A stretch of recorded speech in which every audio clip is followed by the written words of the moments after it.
ایک صاحب تھے، کافی امیر تھے، اپنا بنگلہ بھی تھا، اپنی گاڑی بھی تھی، اللہ پاک نے بہت دیا تھا. شام کو گھر آئے، بچوں کے ساتھ وقت گزارا، کھانا کھایا اور اس کے بعد اپنے بستر پر لیٹ گئے. رات ہو گئی تھی، بڑا نرم بستر تھا، ٹھنڈا کمرہ تھا، مگر کروٹ بدلتے جا رہے تھے، نیند نہیں آ رہی تھی. اب نیند بھی اللہ پاک کی نعمت ہے، جس کو آ جائے لوگ اس کی بھی قدر نہیں کرتے. پوچھو اس سے جس کو نیند نہیں آتی. اب کافی دیر تک کروٹ بدلنے لگا کہ پتہ نہیں کیوں نیند نہیں آ رہی، چلو آج تھوڑی سی فریش ایئر لیتا ہوں، شاید نیند آ جائے. گھر سے باہر نکلے، گاڑی اسٹارٹ کی اور آگے چلتے رہے اور گھومنے لگے گلیوں میں. اچانک ایک مسجد نظر آئی اور مسجد کا دروازہ کھلا نظر آیا. کہ چلو یار ایسے ہی گھوم رہا ہوں، ذرا مسجد کے اندر چلا جاتا ہوں، وضو کر کے کچھ 2 رکعت نفل پڑھ لیتا ہوں. مسجد کے باہر گاڑی پارک کی، وضو کیا، مسجد کے اندر داخل ہوئے تو جیسے ہی مسجد کے اندر گئے پوری مسجد خالی، مگر ہلکی ہلکی کہیں سے رونے کی آواز آ رہی.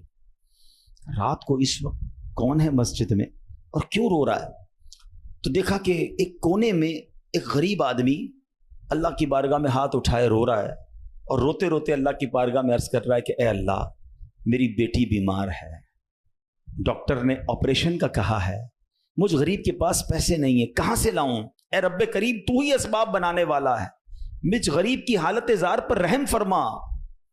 اس امیر شخص کو سمجھ آ گیا مجھے نیند کیوں نہیں آ رہی تھی، مجھے کہیں بھیجا گیا ہے، میں ڈھونڈتے ڈھونڈتے اسی کے لیے آیا ہوں. اللہ اکبر. وہ غریب کے پاس گیا، جیب میں جتنی رقم تھی نکال کر اس کو پیش کر دی کہ بھائی یہ لے لو اور میرا یہ کارڈ بھی رکھ لو، کبھی بھی ضرورت پڑے تو مجھ سے بات کر لینا. اس غریب شخص بھی کیسا خوددار تھا، اس نے کارڈ واپس دیا کہ مجھے ایڈریس کی ضرورت نہیں ہے، میرے پاس ایک ایڈریس موجود ہے. تو کون سا ایڈریس موجود ہے؟ بولو یہ ایڈریس ہے نا، اللہ کی بارگاہ میں آیا، اس نے تمہیں بھیج دیا، جب دوبارہ ضرورت پڑے گی تو بھی اسی کی بارگاہ میں آ جاؤں گا. سارے دروازے بند ہو جائیں، میرے کریم کا دروازہ کھلا ہوتا ہے. ہمارا پرابلم ہے ہم جاتے ہی نہیں اس کے پاس. اچھا اپنا ایک چھوٹا سا ٹیسٹ لے لو نا، تاکہ اندازہ ہو جائے گا آپ کو. کبھی بھی آپ کو بیماری ہو، پیٹ میں درد ہو، سر میں درد ہو، پاؤں میں درد ہو، چوٹ لگ جائے، پہلے کون یاد آتا ہے؟ ڈاکٹر. ڈاکٹر کے پاس چلو، یار بڑا درد ہے، کسی کو معلوم کرو کیسے علاج ہوگا، دوائی. میں نہیں کہتا ڈاکٹر کے پاس نہیں جانا چاہیے، لیکن پہلے ہمیں اللہ یاد آنا چاہیے.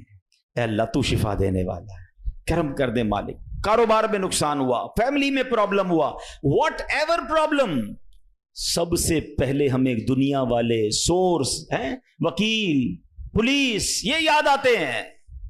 ہونا یہ چاہیے کہ ہمیں خالق کے اسباب کی یہ طرف لو لگانی چاہیے، پہلے اللہ کریم کو پکارنا چاہیے. اسباب اختیار کرنا منع نہیں، مگر اسباب کے چکر میں، اس دنیا کے چکر میں ہم بھول گئے اسے کہ جو حل کرنے والا ہے، جو مشکلیں دور کرنے والا ہے، جو اولاد دینے والا ہے، جو مصیبت ٹالنے والا ہے. ہم اس کی طرف جاتے ہی نہیں ہیں. پورا دن دفتروں کے دھکے کھاتے ہیں، مگر 2 رکعت پڑھ کر اس کی بارگاہ میں سر نہیں جھکاتے.